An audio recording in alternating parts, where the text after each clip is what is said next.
vérifier vraiment toutes ces sources. Même quand on fait un roman historique, j'allais dire encore plus.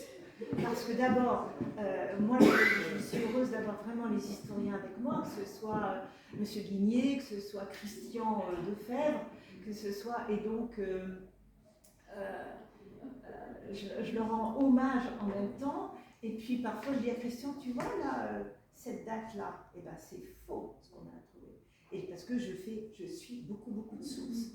Et je peux vous donner un exemple aussi, vous méfiez des sources sur Internet, parce que à l'époque, il n'y avait pas encore Wikipédia, quand j'ai écrit parce que j'en ai fait 2 qui se passent en Russie et Ukraine, et qui sont La Messagère du Nouveau Monde et Les Pères de la Moïka. Quand j'ai écrit la Messagère du Nouveau Monde, bon, j'étais allée sur place déjà, et puis comme j'adore Saint-Pétersbourg, que je reverrai sans doute pas avant un moment, je me dis, tiens, je veux savoir si Rimsky-Korsakov, qui était professeur au conservatoire de Saint-Pétersbourg, a pu avoir mon élève exactement.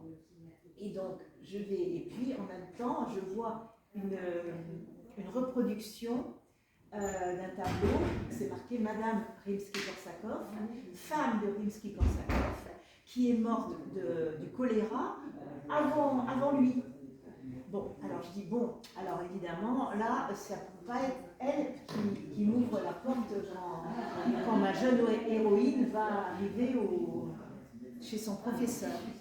Et je vais là-bas sur place, je visite la maison de Rimsky-Korsakov, et puis là, la guide me dit,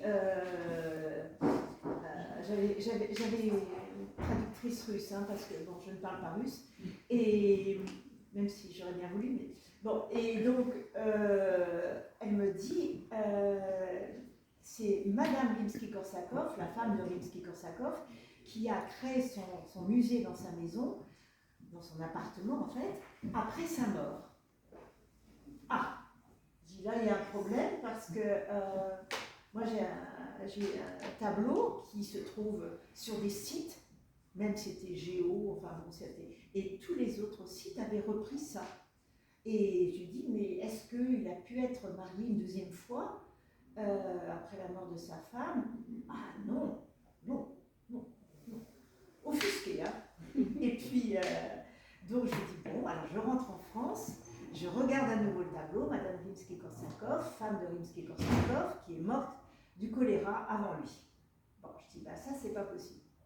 Et donc, j'appelle, parce que j'avais vu que le tableau, c'était un tableau qui se trouvait au musée d'Orsay. J'appelle le musée d'Orsay, on finit par me passer la conservatrice, qui me dit, non, ce tableau, c'est bien Madame Rimsky-Korsakov, mais c'est la tante du compositeur. C'est pas sa femme. Et tous les sites avaient repris la même. Voilà. Donc ça, c'est un exemple, vous voyez, on est vraiment obligé d'aller vérifier ses sources, et ça, c'est très important. Donc voilà, et puis je suis passionnée par l'histoire, donc j'essaie vraiment de faire en sorte pour moi d'être très rigoureuse en ce qui concerne tout ce qui est historique. Ma partie, j'allais dire, romancée de la romancière, c'est la création de personnages fictifs qui, eux, je les fais rentrer dans l'histoire. Et bon, parfois ça a été 19e siècle, c'était plus facile, enfin bon, l'histoire était... Là, je voulais créer, par exemple, comme dans l'Oublié de Saint-Péruic, je voulais créer vraiment l'histoire des femmes à cette époque-là, avec le code Napoléon et tout ça, c'était pas évident pour elles, ces pauvres femmes.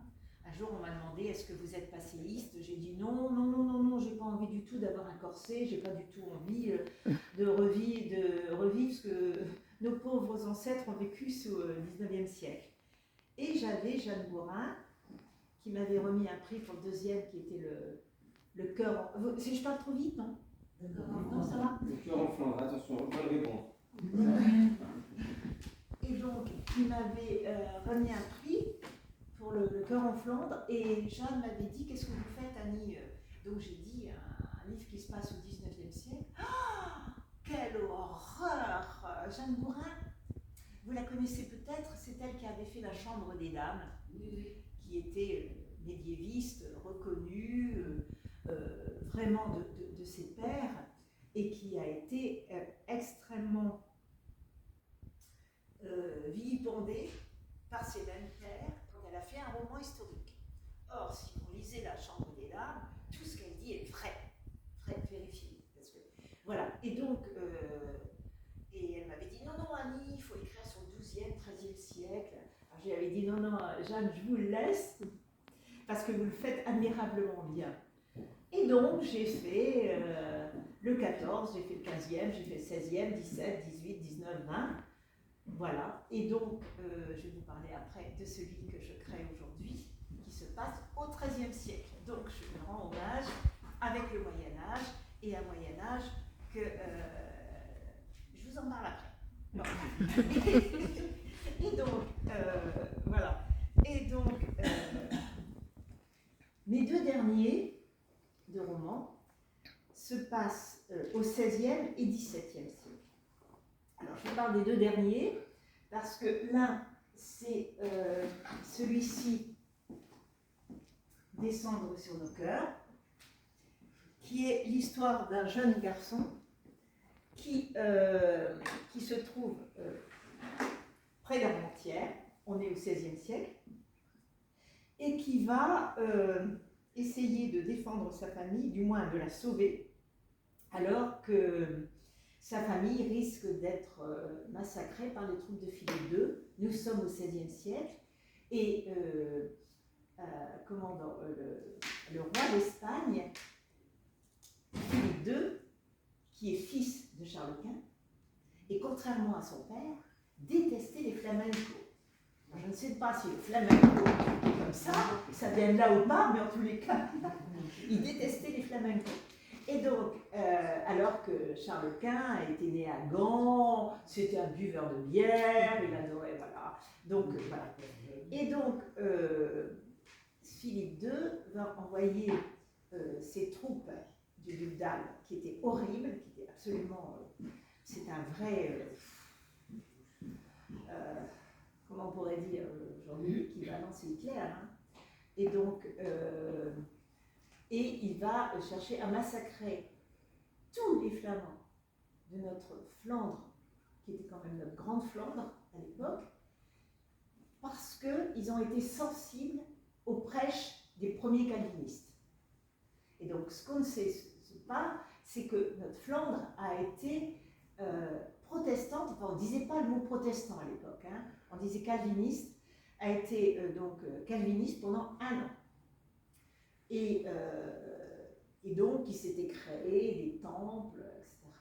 Et puis il va tout faire raser, il va en massacrer beaucoup, même des femmes parfois, et qui étaient simplement, qui avaient suivi leur mari là, et des choses horribles, mais il n'y a pas des choses horribles dedans. Et donc, voilà, et il va réussir, parce que moi, mes livres se terminent toujours avec une touche d'espoir, et en fait, il y a une touche d'espoir qui a été vraie, puisque ça a permis la création de la Hollande protestante avec Guillaume d'Orange, et qui en fait a été, où il y a eu énormément de gens du Nord qui ont échappé au massacre en venant en Hollande. Certains, alors je vous raconte ça parce que c'est aussi un peu le début de mon dernier roman qui parle de Gessé de Forêt et puis voilà. Donc ce dernier roman, non je ne devrais pas dire le dernier, si le dernier voilà. Et donc ce roman se passe en 1624, à peu près 40 ans après les faits qui se sont passés là, dans une famille qui est la famille du jeune loup en question, qui était mon héros là, mais ça peut se lire absolument sans avoir lu l'autre, hein. C'est absolument indépendant, et mais si vous voulez avoir l'histoire du loup, du jeune loup, vous pouvez vous adresser à Faustine, elle vous le commande sans problème, parce qu'elle n'a pas réussi à l'avoir là. Bon, et donc ce roman débute en Hollande, quand justement tous ces gens du Nord sont arrivés. Il y a eu énormément de gens qui sont venus, à Leiden notamment, et à Leiden, il y avait aussi ceux qui étaient les Pilgrim Fathers, c'est-à-dire ceux qui allaient embarquer sur le Mayflower et créer, comme on dit, quasiment la première colonie. Non, c'était pas vrai, c'était pas la première colonie parce qu'il y avait eu déjà Jamestown qui était une colonie anglaise. Et en fait, les gens du Mayflower ont passé 12 ans à Leiden avec nos gens du Nord. 12 ans, il y a même eu des mariages entre eux. Et puis quand on dit les Pilgrim Fathers, c'est faux parce qu'en fait, il y avait autant de femmes et d'enfants que d'hommes. Et quand ceux qui ne se sont pas mariés entre eux ont pris la route sur le Mayflower, je le raconte en gros là, mais au travers de quelqu'un qui est d'un personnage, il n'était plus que 40 sur la centaine qui, en 12 ans, avaient fait des enfants, bon. Et donc il n'était que 40 et ils sont arrivés à destination à 20. Voilà. Et ils ont passé un hiver terrible et il n'était plus que quelques-uns à vraiment créer ça. Donc ils n'ont pas atterri à Jamestown, ils ont atterri près de Cape Cod, de Boston, enfin voilà, dans cette partie-là. Mais il n'empêche que les Américains aujourd'hui sont tous des descendants des Pilgrim Fathers, hein, même s'ils n'étaient que quelques-uns, il n'y a pas de problème. Ils sont tous descendants d'eux. Et donc, ma famille en question, il y a l'un des fils qui décide de partir avec le premier convoi vers l'Amérique, mais grâce à qui? À G.C. Forret. G.C. Forret, je peux vous lire un tout petit passage là d'ailleurs de... Qu'est-ce que j'ai fait de mes lunettes? Voilà. Et donc, là, c'est les adieux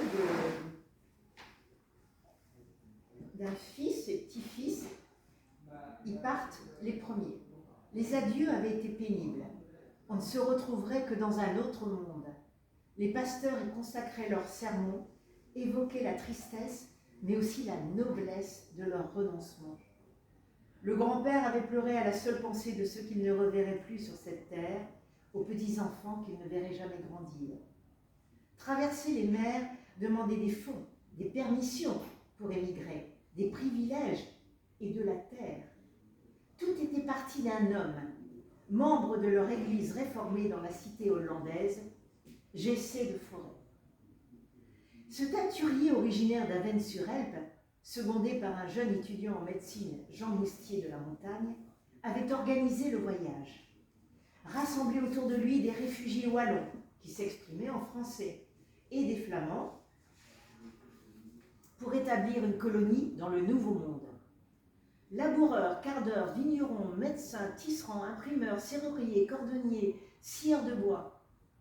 L'oncle de Peter, donc qui est un petit-fils, Willem, appartenait à la catégorie des drapiers.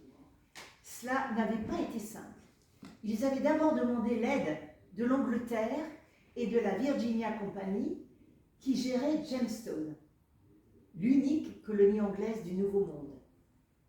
G.C. de Forret avait établi une requête signée par 57 chefs de famille wallons de Leiden, originaires de Valenciennes, Armentières, Tourcoing, entre autres, présentés de façon elliptique et pour cette raison appelés le round romain, le ruban rond.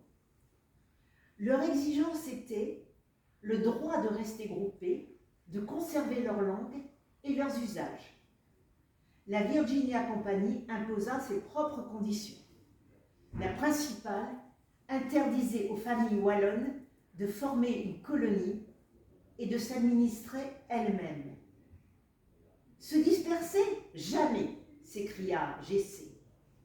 Cet homme, hors du commun, courageux et opiniâtre, n'avait pas dit son dernier mot.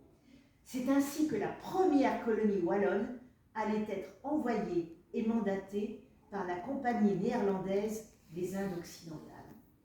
Voilà. Alors, vous savez peut-être que Gessé de Forêt n'est pas arrivé avec ses premiers colons, puisqu'il avait décidé d'abord passer par la Guyane, et là, il est mort des fièvres en Guyane.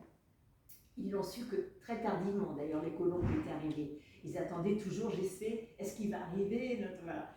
Et je le mets dedans, d'ailleurs, avec les premiers colons.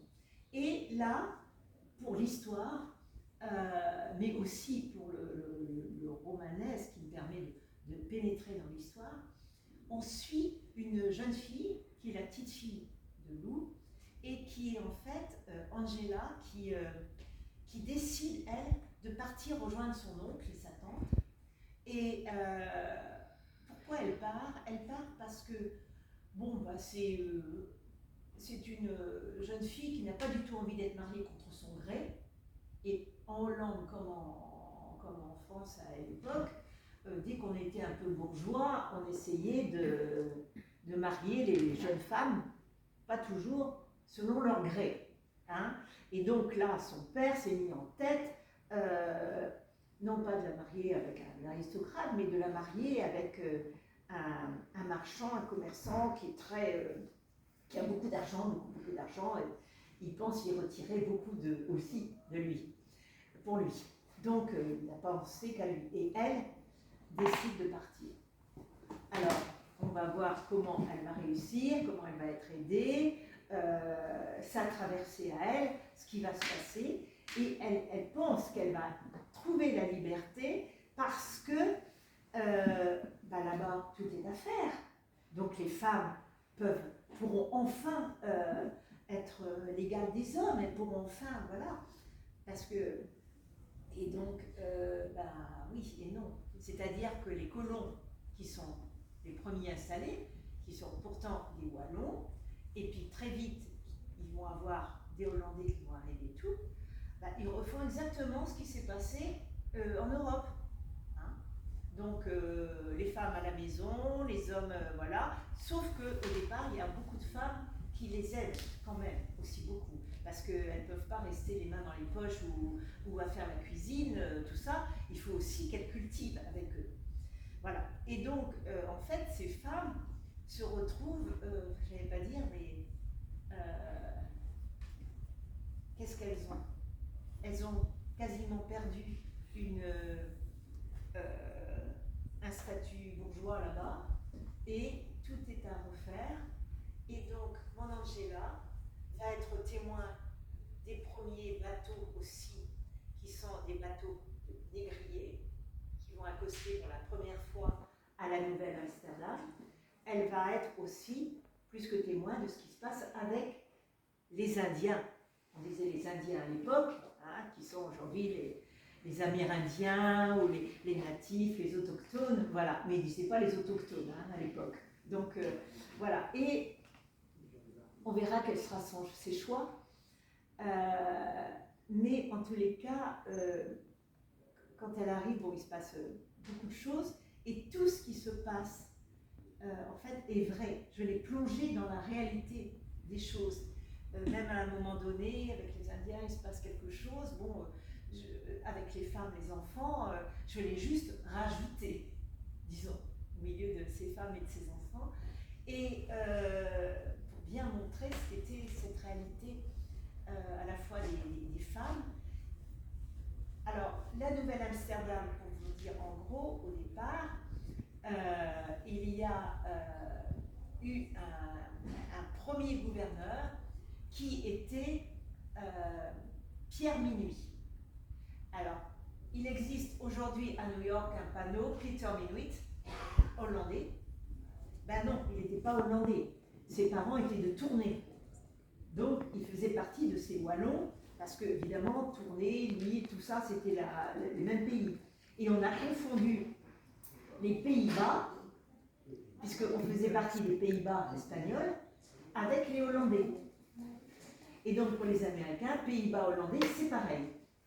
Et donc moi j'ai aimé, si vous voulez, remettre un peu les choses à leur place et montrer l'importance d'abord des gens du Nord, d'aujourd'hui bien sûr, des gens du Nord dans la création de New York. Donc avec Pierre Minuit, qui a été le premier gouverneur, qui était formidable, et lui il s'entendait très très bien avec les Indiens, et malheureusement il s'entendait tellement bien que la compagnie donc hollandaise, n'a plus voulu de lui parce qu'il était trop cool, quoi. Enfin, je dirais trop cool aujourd'hui, hein. Donc, avec eux, et ils l'ont remplacé par un Hollandais, et là, tout s'est gâté, puisque ce Hollandais, Willem Kieft, je ne sais pas, j'ai jamais su comment le prononcer, et donc, lui, a été un véritable duc d'Albe. Après, il a été épouvantable, et donc c'est lui qui a semé vraiment la zizanie avec les Indiens, alors qu'ils avaient fait des concessions, enfin que les Indiens étaient... Voilà. Et ensuite, il y a eu Peter Stuyvesant, qui lui, en fait, a vendu, il a vendu Peter Stuyvesant, il a vendu bonjour, il a vendu attendez, excusez-moi. Il a vendu donc tout ce qui était Manhattan, enfin l'île des Manhattan et tout ça, aux Anglais. Et c'est comme ça que 40 ans après la construction du premier, de la nouvelle Amsterdam, qui s'est appelée d'abord Nouvelle Amsterdam avant de s'appeler New Amsterdam, évidemment, G.C. Fauré aurait bien aimé que ce soit la nouvelle Haven. Bon, malheureusement, ça ne s'est pas fait pour lui, donc ça a été la Nouvelle Amsterdam, ensuite New Amsterdam, et 40 ans plus tard, donc c'est devenu New York. Et là, ils ont, par exemple, je vous donne un exemple, on connaît tous Wall Street, et bien c'est pas la rue du Mur, c'est les Américains qui l'ont appelé Wall Street, alors que c'était Wallon Street, la rue des Wallons. Voilà. Et donc, il y a quelques exemples comme ça que vous pourrez trouver dans le roman.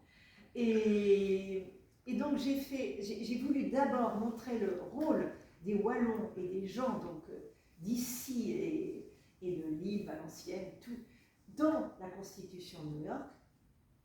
Ensuite, le rôle des femmes, aussi beaucoup, parce qu'on pense que, voilà, on ne parle que des hommes dans cette construction, mais que devenaient les femmes à l'époque. Donc, au travers de ma jeune Angela, on le voit.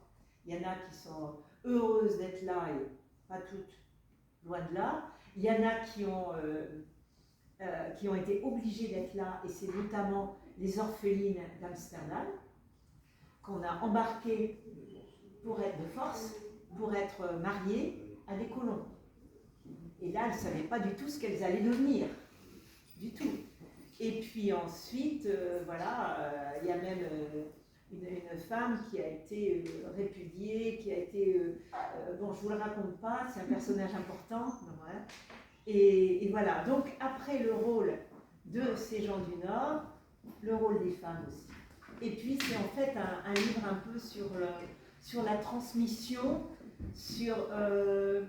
voilà, on quitte. J'ai pensé beaucoup à aujourd'hui, parce qu'ils quittaient tous l'Europe, qui était quand même déjà très civilisée, pour un pays, on disait, inconnu, ou de sauvage, comme on disait aussi. Donc qu'est-ce qu'ils allaient trouver, qu'est-ce qu'ils allaient pouvoir faire, comment ils allaient... Voilà. Certains sont arrivés avec leur métier de tisserand, dans les bateaux qui ont suivi. Et puis, dans les bateaux qui ont suivi mon bateau des colons, des premiers colons, ils ont amené aussi les animaux. Parce que, bah oui, il fallait... les Indiens, les natifs, ne connaissaient pas les chevaux, sauf ceux des grandes plaines, mais on était loin des grandes plaines, puisqu'on était au bord de l'océan. Et donc, ils ne connaissaient pas les chevaux. Mais par contre, dès qu'ils en ont eu, dès qu'ils ont pu s'en... on avait l'impression qu'ils savaient toujours lu. Et on a même des gravures parfois, les premiers colons avec les Indiens et les Indiens à cheval. Donc ça c'est faux. Voilà, totalement. Et puis, bien sûr, tout ce qui était vaches, cochons, poules, voilà, aussi. Donc, ça a été fait sur des bateaux, ça a été fait par les bateaux. Voilà, donc j'ai voulu aussi parler donc, de cette transmission et puis aussi de, qu'est-ce qu'on va trouver. Et donc ça, c'est une angoisse terrible pour tous ces gens qui vont arriver, et certains, dès la traversée, le regrettent. Je l'ai mis dedans, et certains l'ont regretté dès la traversée. Et donc, il y a eu aussi beaucoup de malades pendant les traversées. Et ça, c'est quelque chose qui m'a beaucoup frappée. Et puis, moi, j'ai fait une découverte extraordinaire. C'est-à-dire, c'était ces civilisations, et non pas ce peuple, simplement indien, des Amérindiens. Parce que donc j'ai beaucoup fouillé dedans et j'ai beaucoup, même des sites américains, tout ça sur lesquels je suis allée. Et puis, ils avaient découvert tellement de choses. Ils avaient même découvert, je veux dire, par des plantes, l'aspirine. Et les Américains n'ont pas voulu en tenir compte. Et donc ça a été recréé dans des laboratoires des siècles après. Ils avaient c'était tous nos courants écologiques ou de retour à la nature, et ben c'était eux, ils les avaient. Et ils n'étaient vraiment pas si loin que nous en ce qui concernait même leurs croyances. Et voilà, et c'est mon Angela qui va découvrir tout cela. Donc oui, moi ça a été une très très belle découverte. Parce que bon, bien sûr, je savais que les Indiens n'étaient pas les méchants et les cow-boys les gentils, même si on a été élevé, si j'ai été élevée enfant avec le contraire. Mais quand même, c'est voilà. Donc il y a un peu tout ça dans ce roman. J'allais dire un peu fleuve, oui et non, parce que bon, il a quoi là. Et puis il y a Angela qui, à notre époque, déjà à cette époque-là et à notre époque, les femmes, elles n'avaient pas beaucoup la parole. Elle a eu une vie très, comment dire, MeToo à côté, c'est rien. Oui. Et oui, ah bah oui, il y a un armateur qui l'a. Hein, on ne le digère pas celui-là. Hein. Voilà, qui va même traverser les mers, la mettre sur son bateau. Enfin bon, il se passe beaucoup de choses. Mais tout ça c'est vrai. Je n'ai rien inventé. Et même si mon héroïne principale est fictive, je l'ai empruntée à beaucoup d'autres femmes qui ont pu exister. Voilà. Donc voilà, ça c'est mon dernier. Avant que vous posiez éventuellement des questions, je vais vous dire quelques mots de mon prochain, parce que je suis venue donc ici pour notre rencontre, mais aussi pour travailler avec des historiennes, parce que je voulais avoir à la fois des confirmations, à la fois des précisions sur le prochain roman que j'écris et qui va concerner nos comtesses Jeanne de Flandre et du Hainaut et Marguerite de Flandre et du Hainaut, comtesse de Constantinople. Donc j'écris un peu une biographie romancée dans la mesure où toute leur vie sera exactement ce qu'elles ont vécu. Il y a simplement que j'essaie de me mettre à la place de ces femmes. Comment elles ont vécu ce qu'elles ont pu vivre, quelles étaient leurs motivations et ce qui s'est passé. Et je commence d'ailleurs quand elles sont enfants et qu'elles sont chez leur oncle Philippe Auguste au Palais Royal et qu'elles vont même voir d'ailleurs la construction de Notre-Dame. Et donc après, voilà, elles vont venir aussi pas mal dans le Hainaut aussi. Donc voilà, vous savez tout enfin presque tout sur le prochain, mais je me ferai un plaisir de revenir pour le dédicacer ici chez Faustine. Voilà. Dans des livres en hébreu. Comment? Les livres sont en vente en hébreu. À la librairie, oui, oui. Ben, d'ailleurs, ils sont là. Elle en a ici également, voilà. Donc, voilà. Mais le prochain, il n'est pas encore en vente, hein, parce qu'il va sortir début... Le petit, vous l'avez fait. Le petit? Il y a un petit. Oui, oui. Il y a deux poches, là. Il y a l'Oublié de Saint-Perwick et Nocturne pour Stanislas. Alors, si vous voulez que je vous dise deux mots sur Nocturne pour Stanislas, qui est en poche, là, c'est à cause d'un chauffeur qui, il y a des années, qui nous avait pris pour le salon du livre du Touquet et qui me dit Madame de Grotte, alors quand est-ce que vous allez écrire sur nous? Oui, vous excusez-moi, mais qui êtes-vous? Nous, les enfants des Polonais. Et donc, voilà, c'est resté dans un coin, là, quelque part. Et donc, j'ai fait d'autres romans et un jour, je me suis souvenue ça. Et je n'osais pas écrire à la place des Polonais, parce que je ne suis pas du tout, j'ai pas du tout de racines polonaises, mais je me suis mis à la place d'une jeune Polonaise qui pense qu'elle connaît la Pologne. Elle est donc élevée en France, sa grand-mère est polonaise, et elle pense qu'elle connaît toute la Pologne parce qu'elle en connaît tout ce qui est folklore. C'est-à-dire, elle connaît la cuisine de sa grand-mère, qui la met même en costume pour les fêtes de Pologne et tout. Elle croit tout connaître de la Pologne. Et en fait, elle s'aperçoit que il y a surtout un personnage qu'elle ne connaît pas et qui y a une espèce de silence autour de lui. C'est son grand-père Stanislas. Et elle ne sait qu'une chose de Stanislas, c'est qu'il aimait Chopin. Mais bon, elle se dit, est-ce que tous les Polonais n'aiment pas Chopin?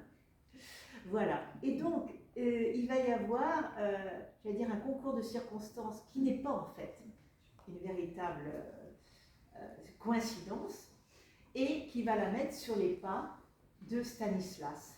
Et on ne saura vraiment ce qui s'est passé que dans les dernières pages. Alors, s'il vous plaît, si vous le prenez, ne lisez pas les premières pages parce que vous aurez le secret, mais vous n'aurez pas l'histoire des Polonais. Et je me suis aperçue, donc en mettant à la place de cette jeune femme, qu'elle non plus ignorait beaucoup de choses. Il y a eu notamment c'est à encore dans les forêts, hein, c'est deux forêts près de Douai, où il y a eu, en l'espace de 48 heures, parce que c'était après la crise, donc on ne voulait plus entendre parler des Polonais, et ça on ne le sait pas. Et donc ils ont été en 48 heures réembarqués dans des wagons qui sont arrivés jusqu'à la mine, et ça fait penser à autre chose. Ils ont pu partir qu'avec une petite valise. Bon, ceci dit, ils ont pu arriver à Varsovie, mais bon, ils ont dû laisser leur maison, leur jardin, leurs amis, leur potager, tout ce qu'ils avaient, ils ont dû le laisser. Et en 48 heures, il y a eu une espèce de grande braderie qui s'est faite avant qu'ils partent, où les journaux de Lille, tout ça, avaient parlé de ça, et ils sont venus, pas piller, mais prendre vraiment pour quelques bouchées de pain, voilà. Et ça, c'est vrai que beaucoup l'ignorent, même des descendants de Polonais, ils ne savaient pas, c'est ce qu'ils m'ont dit. Et voilà, il s'est passé énormément de choses pour eux. Voilà, ça c'est Nocturne pour Stanislas. Et puis sinon, j'ai l'Oublié de Saint-Perwick, où vous êtes au 19e siècle, donc également en poche, et qui parle de 3 générations de femmes au 19e siècle. Et la préface avait été faite par Jeanne Bourrin de celui-là. Et donc, sinon, c'est Le Palais dans les Dunes, Un palais dans les dunes. Alors, lui aussi, c'est... Vous savez, il se passe beaucoup de choses quand on écrit un roman. Et d'abord, je dois ce roman à un lecteur qui est venu me voir. C'était aussi au Touquet, mais là, bon, évidemment, c'était Le Palais dans les Dunes, ça se passait au Touquet. Et là, il vient me voir et il me dit « Vous n'avez rien fait sur le Royal Picardie ». À l'époque, je ne savais pas du tout ce qu'était le Royal Picardie. J'ai dit « Ah bon, qu'est-ce que c'est ?» Le plus bel hôtel du monde, dit-il. Je dis oui, d'accord, non, je suis désolée, j'avais d'autres signatures, je signais autre chose, je ne sais plus quoi. Et puis, et alors, l'année d'après, il revient et il me dit, ah, vous n'avez rien écrit sur Royal Picardie encore. Je dis, bah, non, je suis désolée, mais ça fait rien. Je vous pose ça, vous m'en direz des nouvelles. Et en fait, c'était un DVD de la BBC qui m'avait posé. Et puis, ça racontait un peu le Touquet Paris-Plage des années 30 et notamment le Royal Picardie. Je lui ai téléphoné le soir même et je lui ai dit, écoutez, je vais le faire. Je vais le faire parce que c'est vraiment bien. Par contre, je ne vais pas faire une illustration du Royal Picardie, je vais le faire au travers d'une petite jeune fille qui n'y a pas accès, qui est fille de pêcheur d'étape. Et donc, qui voudrait vraiment accéder au Royal Picardie. À l'époque, c'était l'époque des premières Star Academy, etc., où les petites jeunes filles avaient plein d'étoiles, elles en ont encore, mais plein d'étoiles dans les yeux. Et donc, elle, cette Laurette, la petite Laurette, elle a plein d'étoiles dans les yeux et elle veut vraiment accéder au beau monde des Maharajas, des acteurs d'Hollywood, de tout ce qui est, voilà, Prince de Galles et compagnie, qui étaient au Royal Picardie, qui ne voulaient pas être au Royal Picardie, mais qui voulaient être vus au Royal Picardie. C'est différent. Et en fait, ce Royal Picardie a été construit en un hiver, incroyable. Et il a un peu un destin un peu comme le Titanic, moi je trouve. Mais enfin, ça, je ne vous en raconte pas plus. Sinon que ce Royal Picardie, je ne sais plus ce que j'allais dire. Ce Royal Picardie, oui, ça a été vraiment... il est arrivé parce que le Grand Hôtel et le Westminster n'arrivaient plus à accepter du monde. Et donc, parce que tout le monde voulait venir au Touquet Paris-Plage de ces années-là. Et donc, il a été construit. Et alors, moi, deuxième chose, je l'ai mis en préface d'ailleurs, là, il m'est arrivé quelque chose aussi, c'est que je vais aux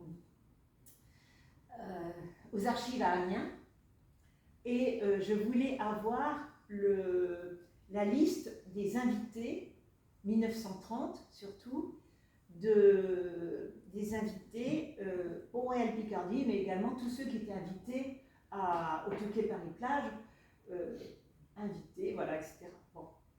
Et je vois, alors là je ne vous mens pas, hein, vraiment, hein, je ne vous ai jamais menti jusqu'à présent, ça va. Mais je vois le prince de Galles, la comtesse de ceci, le duc de machin, il y avait Giffard, enfin il y avait Ravel, il y avait etc. plein d'elle. Et au milieu, qui je vois, Annie de Groot. J'ai regardé 2-3 fois. J'ai eu aussi, là c'était pas le trac, mais c'était, je me suis dit mais c'est pas possible.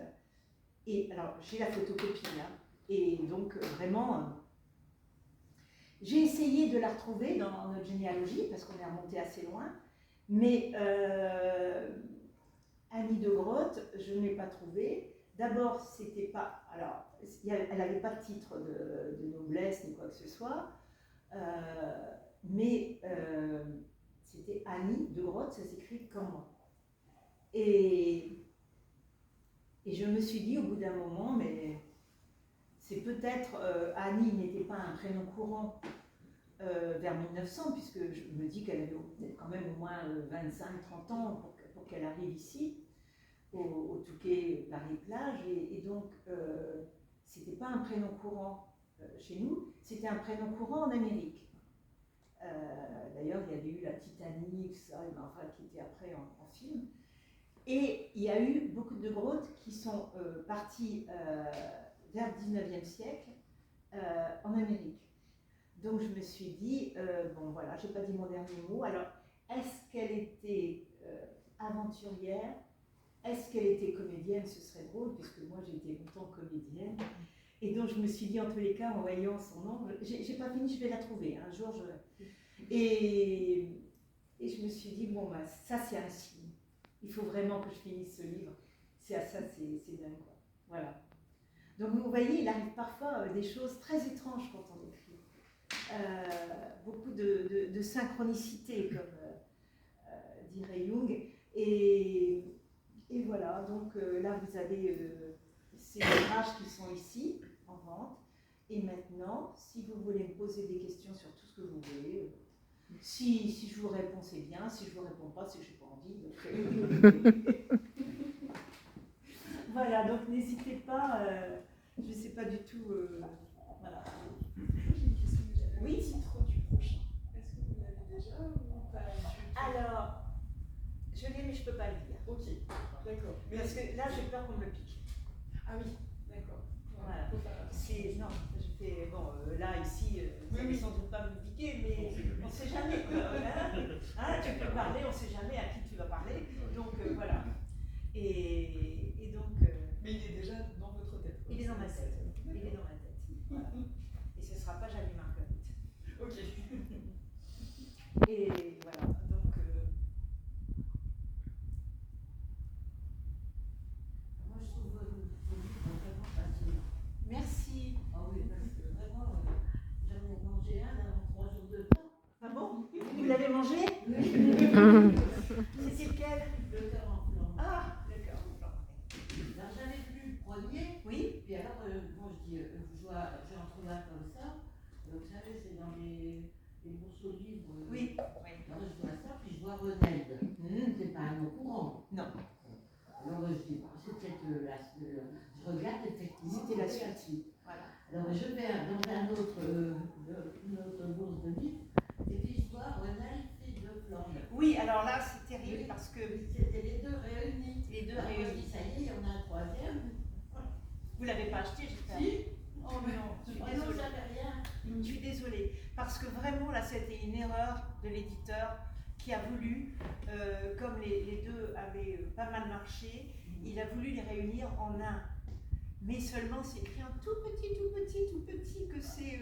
Je crois même que c'est écrit que derrière, où c'est marqué que c'est la kermesse du diable et sa suite, le cœur en flammes, qui sont réunis.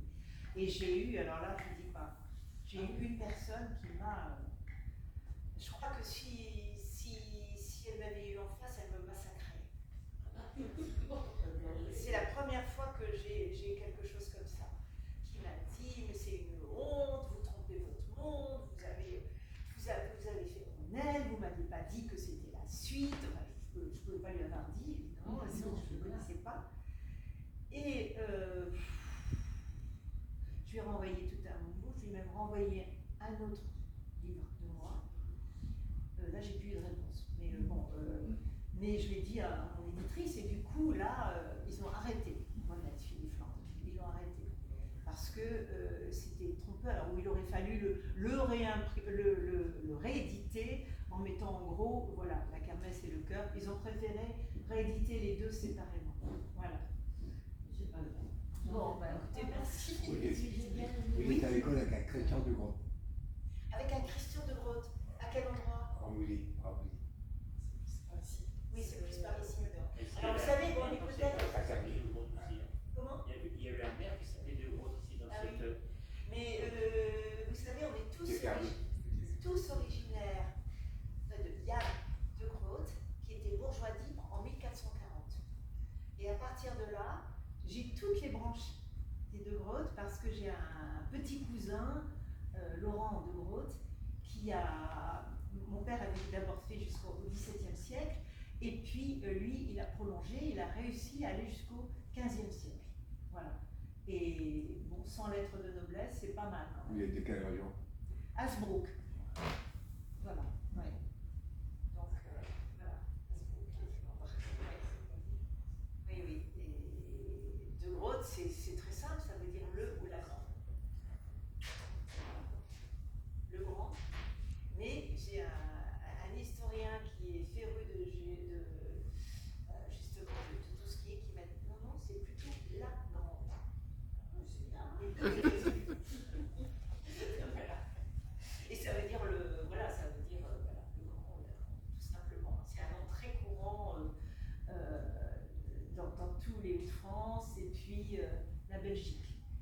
également aux États-Unis.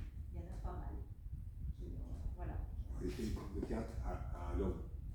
Ah oui, non, moi j'ai fait des cours de théâtre à Ma Lyon. fille, Oui. elle est là, au théâtre, au théâtre. D'accord. Ah ok. Ah ouais. Ok. D'accord. Est-ce que vous avez des questions à poser, même Ce qu'il faut dire aussi, oui. Annie, Oui. et c'est quand même rare, je pense, c'est avoir écrit sur tes parents. Ah, Les amandes de petites fraises. alors. Là, Oui. ça vaut le coup. Ouais, merci. Pour une Merci. fille. Merci parce que justement il va y avoir une nouvelle édition des Amants de la Petite Reine à partir du 16 janvier. 16 janvier, voilà. 16 janvier. Avec, ils ont repris en gros format Ma maman sur la couverture. Ah oui. Ouais. Là, il est Sur le poche. Il était, voilà. Bon, il était puisé en poche, donc ils l'ont réédité maintenant en gros. Et les Amants de la Petite Reine, c'est vrai que toute la première partie, mais ça c'est pas avant janvier, sauf si vous l'avez déjà, mais toute la première partie, c'est l'histoire de mes parents. J'ai juste changé les prénoms. J'ai pris leur deuxième prénom. Et puis, mais tout ce qui est, tout est vrai, même leurs grandes histoires d'amour, et puis jusqu'à une méprise au milieu qui a failli se produire. Et la deuxième partie, c'est et si ça s'était produit en fait. Voilà. Sauf que je ne le dis pas, je ne l'ai pas écrit sur le roman et si ça s'était produit. Mais sinon, c'est vraiment oui. Et j'ai pu le faire parce que, et j'ai voulu le faire parce que leur histoire était assez singulière. Je vais dire que c'était un Roméo et Juliette qui s'est bien terminé parce que à l'époque, quand ils se sont mariés, donc là je vous dis des choses personnelles mais que vous pourrez retrouver dans les Amants de la Petite Reine. Ma mère était fille de divorcés, de père communiste et ouvrier. Voilà. Et donc, de l'autre côté, mon père était fils de commerçant, bourgeois et catholique.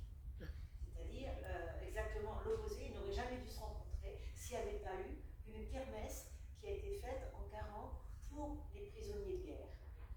Et donc là, tout le monde était venu, parce que c'était les prisonniers de guerre, donc tout le monde était venu pour la kermesse, et ma mère vendait des petits mouchoirs brodés et tout, et mon père l'a vu, il a tout acheté. Et voilà, ils ont été aussi séparés, il s'est passé beaucoup de choses. J'avais même eu accès à leurs lettres d'amour qui étaient superbement bien écrites. Et donc, parfois, je mets une phrase de leur lettre d'amour, merci. Et donc, voilà. Et mon père qui a perdu, il y a 8 ans, sa chère Jacqueline, qui en fait est Céline dans le roman, ne s'en est jamais remis. Voilà. Mais il est toujours là. Voilà. Donc, oui, les Amants de la Petite Reine, et on me dit parfois, vous n'écrivez pas des choses personnelles. Ben voilà, celui-là est personnel, même si je ne suis pas dedans. Et puis, je donnais des exemples aussi tout à l'heure de choses personnelles qui m'ont concernée et puis qui j'ai mis notamment dans 2 fois, 3 fois un type épouvantable. Je ne l'ai pas fait mourir, il n'est pas mort. Mais si, dans Le Cœur en Flandre, il meurt. Dans Les Jardins du Vent, c'est le premier mari qui est absolument horrible. Voilà, c'est un ex. Voilà, comédien. Quand on est comédien, il ne faut jamais être avec un comédien. C'est l'horreur. Voilà. Et donc, vous voyez, on peut mettre des choses personnelles. Et puis, par exemple, Maric dans Le Cœur en Flandre, et notamment et la kermesse du diable.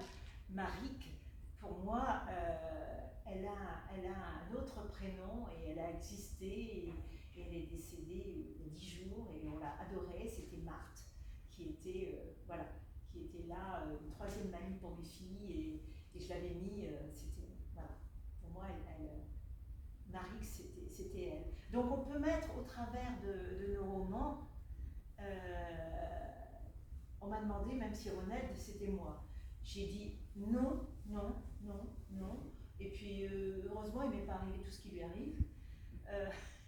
Mais c'est vrai que toujours, par exemple dans Nocturne pour Stanislas, je vais vous dire que je l'ai arrêté, le roman, au moment de la mort de ma maman, parce que j'arrivais plus à continuer, parce que le personnage de la mère de mon héroïne est un personnage qui est déprimée et déprimante, qui vraiment était le contraire de ma mère.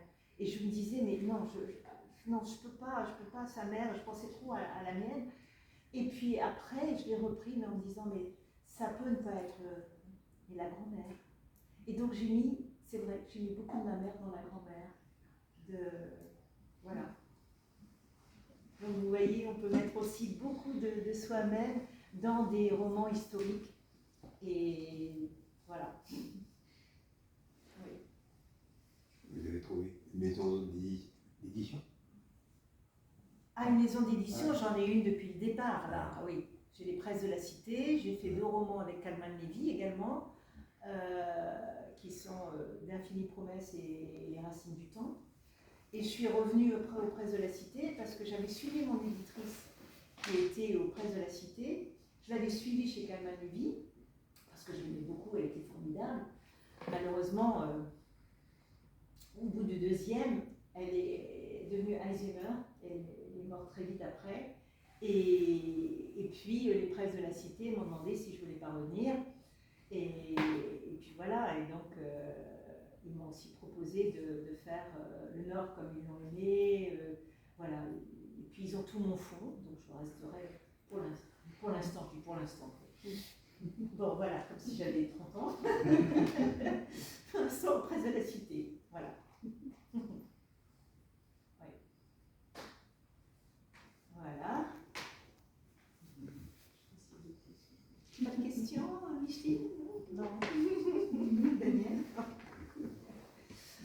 De très fidèles lecteurs et sont devenus amis aussi, qui me suivent partout depuis le début de mes romans.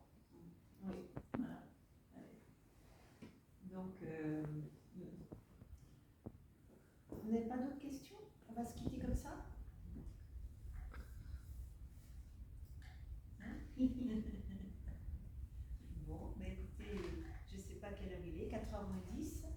On avait dit 2h30 en 4h30 si vous vouliez, voilà. Bon, mais, voilà. Oui. Tu peux peut-être parler des commandes qu'on te fait aussi, comme pour la petite Bruegel. Ah oui. Il y a un autre court roman que j'ai écrit qui s'appelle La petite Bruegel. Alors, La petite Bruegel, c'est un roman de 100 pages. J'avais jamais écrit quelque chose d'aussi court, qui a été commandé par le département du Nord. Et en fait, c'est une collection que le département a sur tous les lieux. Par exemple, il y a eu un polar qui a été fait sur la maison de Gaulle. Il y a eu un roman ésotérique sur je ne sais plus quoi. Enfin bon, bref, il y a des lieux culturels aussi. Et donc, ils m'ont demandé, moi, c'est aussi le musée de Flandre à Cassel, qui voulait absolument que ce soit moi qui le fasse. Donc, un roman court autour du musée de Flandre. Et j'avais carte blanche du moment que c'était là. Donc, ça commence un peu comme un polar, on se demande un peu ce qui va se passer vraiment, et puis ça continue sur l'époque de Bruegel, on suit les femmes et tout au travers des siècles, donc c'est beaucoup sur les femmes dans le milieu pictural. Et voilà, il est disponible si vous le voulez et que vous ne voulez pas aller par exemple, je pense qu'à Bavé ils l'auront peut-être, parce que oui, voilà, ou dans ces lieux culturels qui sont à Lille, vous pouvez le commander en gros caractères et sympa aussi en gros caractères chez Faustine. Voilà. Il paraît, je ne sais pas si c'est vrai qu'on le trouve au musée du Verre à Sarkozy. vous avez- d'accord. Ah bah oui, ça va. Ok, d'accord. C'est un musée qui dépend du conseil. Le Conseil du Nord, départemental. départemental du Nord, oui, voilà, c'est ça. Voilà, Et le pire, c'est que quand vous avez fini de lire, comme ça va vite, vous vous dites, c'est vrai ou c'est pas vrai? À la fin du livre, heureusement qu'on met 2 pages là pour nous remettre les idées en place, mais on est vraiment plongé dedans. Ah oui, ouais. La petite Bruegel. Ouais. Merci. Bon, je vais te prendre bientôt aussi.